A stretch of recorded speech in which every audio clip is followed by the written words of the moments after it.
You call him a hero, a legend, a survivor. But Odysseus, he was a menace. 10 years at Troy, 10 more just to get home. And almost every disaster along the way, his fault. He was clever, sure, too clever, and that cleverness kept getting other people killed. Let's start with the Trojan horse, the genius plan everyone praises. A giant wooden horse, soldiers hidden inside, gifted to an enemy city. Deception dressed up as brilliance. It worked. Troy fell, but it wasn't strategy. It was betrayal with good PR.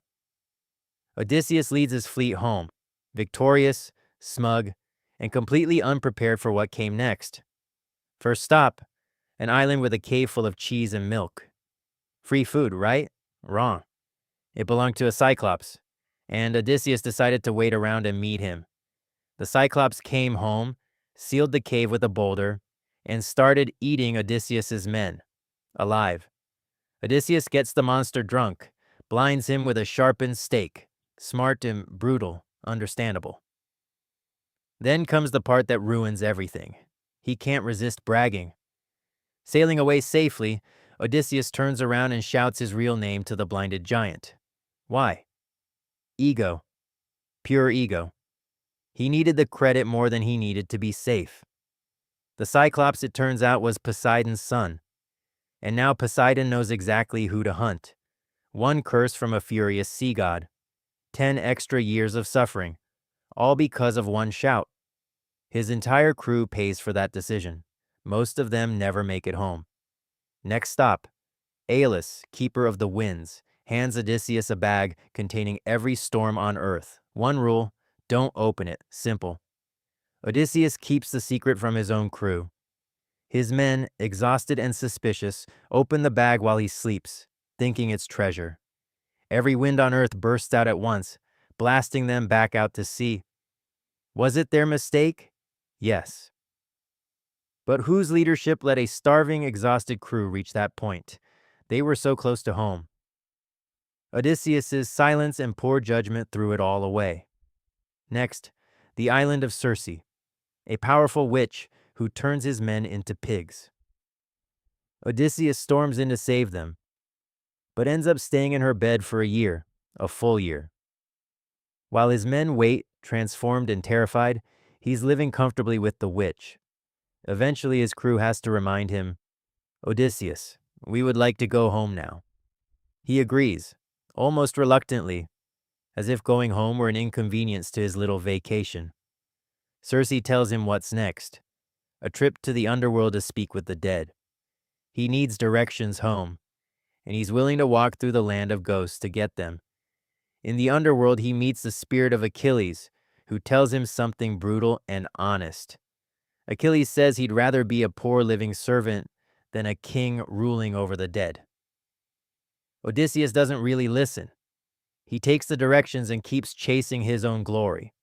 Next danger, the Sirens, whose song lures sailors to their deaths on the rocks. Odysseus has his men plug their ears with wax, but not his own. He wants to hear the forbidden song just for himself, so he has himself tied to the mast. His curiosity nearly gets everyone killed. Also, he could have an experience no one else could. Then comes Scylla and Charybdis, a monster on one side, a deadly whirlpool on the other. Circe warned him plainly, sacrifice 6 men to Scylla, or risk losing the entire ship.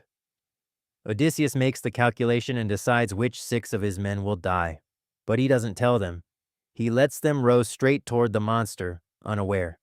6 men are snatched and devoured, screaming his name as he watches and says nothing. He calls it necessary. Maybe it was. But keeping men in the dark wasn't necessary.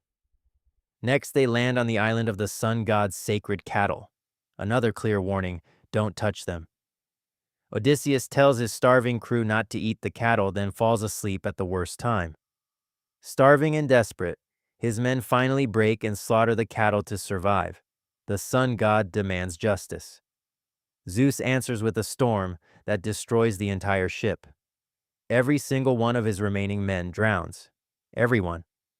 Only Odysseus survives. The pattern is impossible to ignore. His crew keeps dying, and he keeps walking away.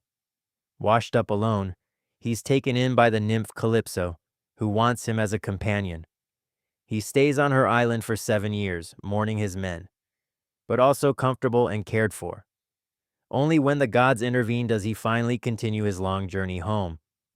Home, at last, disguised as a beggar, he finds his palace crawling with unwanted suitors. They've been feasting on his wealth for years, hoping to marry his wife, Penelope. Reasonable men would negotiate, expel them, or bring in outside help. Odysseus chooses slaughter.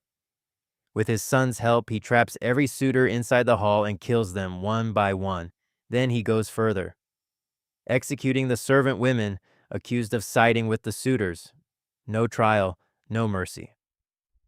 Just a king reclaiming his throne through pure, overwhelming violence. So yes, Odysseus was clever. He survived where others didn't. But look at the wreckage behind him. A trail of dead crewmen, dead suitors, dead servants. Also, one man could make it home. That's not a hero.